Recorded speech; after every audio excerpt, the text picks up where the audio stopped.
एक गांव में एक सुखी परिवार रहता था। उस परिवार में 3 भाई और एक बहन थी।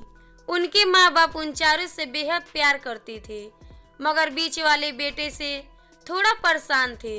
बड़ा बेटा पढ़ लिख कर डॉक्टर बन गया था और छोटा बेटा भी पढ़ लिख कर इंजीनियर बन गया था, मगर बीच वाला बेटा बिल्कुल गंवार और आवारा किस्म का था।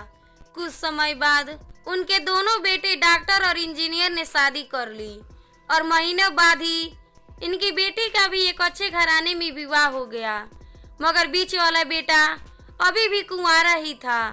वह अनपढ़ था और कहीं भी मजदूरी का छोटा सा काम करता था। उसको शादी के लिए कोई भी लड़की नहीं मिल रही थी। उसके माँ बाप उससे बहुत परेशान हो चुके थे। अब जब भी उसकी बहन अपने मायके आती तो वह अपनी डॉक्टर और इंजीनियर दोनों भाइयों से मिलती थी, मगर बीच वाले भाई से बहुत कम मिलती थी, क्योंकि वह उसे ज़्यादा पैसे नहीं दे पाता था। लेकिन फिर भी वह अपनी बहन से बहुत अधिक प्यार करता था। कुछ समय बाद उनके पिताजी की बीच वाले बेटे की बिना शादी किए ही मृत्यु हो गई। उसकी माँ ने सोचा कहीं अब किसी के मुंह से बंटवारे की बात निकले, इसीलिए अपने ही गांव में एक सीधी सादी लड़की से मझले बेटे की शादी करवा दी। शादी होते ही न जाने क्या हुआ, अनपढ़ बेटा मन लगाकर काम करने लगा और पहले से कहीं ज्यादा मेहनत भी करने लगा। अब कोई भी पुराना दोस्त उसको मटर गश्ती के लिए बुलाने आता तो वह माना कर देता। एक दिन उसके डॉक्टर और इंजीनियर भाई ने सोचा कि यह तो गंवार और अनपढ़ है, हम इससे कहीं ज्यादा पैसा कमा लेते हैं, इसीलिए अब हमें बंटवारा कर लेना चाहिए। माँ के लाख मना करने के बाद भी दोनों बेटे ने बंटवारे की तारीख तय कर दी और उन्होंने अपनी बहन को भी बुला लिया। तभी उनका गंवार भाई कहता है कि तुम लोग बंटवारा कर लो, मुझे जो बचे वो दे देना या न देना, मैं शाम को आकर अंगूठा लगा दूंगा।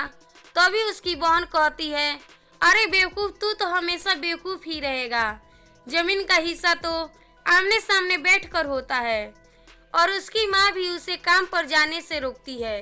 उसी वक्त वकील भी वहाँ आ जाता है और कहता है कि आपका सारा हिस्सा मिलाकर 10 बीघा जमीन और एक मकान है, अब यह बताओ किसको कितना हिस्सा देना है, मैं उसी हिसाब से कागज बनवा दूंगा।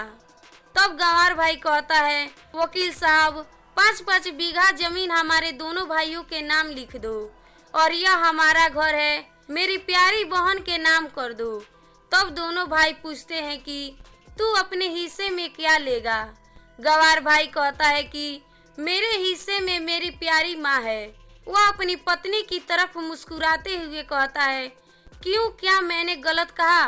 उस गंवार और अनपढ़ की पत्नी अपनी सास से लिपट कर कहती है, माँ से बड़ी वसीयत क्या होगी मेरे लिए। उसी वक्त उसका गंवार पति भी अपनी माँ से लिपट जाता है।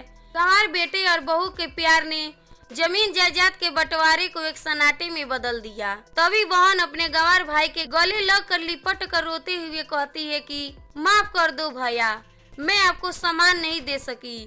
तभी उसका भाई कहता है, मेरी प्यारी बहन, इस घर में जितना अधिकार हमारा है उतना ही तुम्हारा भी है। और रही बात बंटवारे की, तो बंटवारा नहीं करने से जीवन खत्म तो नहीं हो जाएगा। क्यों करते हैं हम बंटवारा? क्या हम एक साथ मिलकर नहीं रह सकते? जैसे हम बचपन में मिलकर खेलते रहते थे, एक साथ मिलकर रहने को ही तो कहते हैं। एक अच्छा परिवार और उसके परिवार को संभालती है एक माँ। तभी उसके दोनों भाई भी बहुत शर्मिंदा होते हैं और वह बंटवारे के सभी कागज फाड़कर फेंक देते हैं। और उसी दिन के बाद से उनका पूरा परिवार खुशी खुशी एक साथ रहने लगा। दोस्तों, ये मेरी छोटी सी स्टोरी आपको कैसी लगी और इस कहानी पर आपका क्या राय है, कमेंट करके बताएं।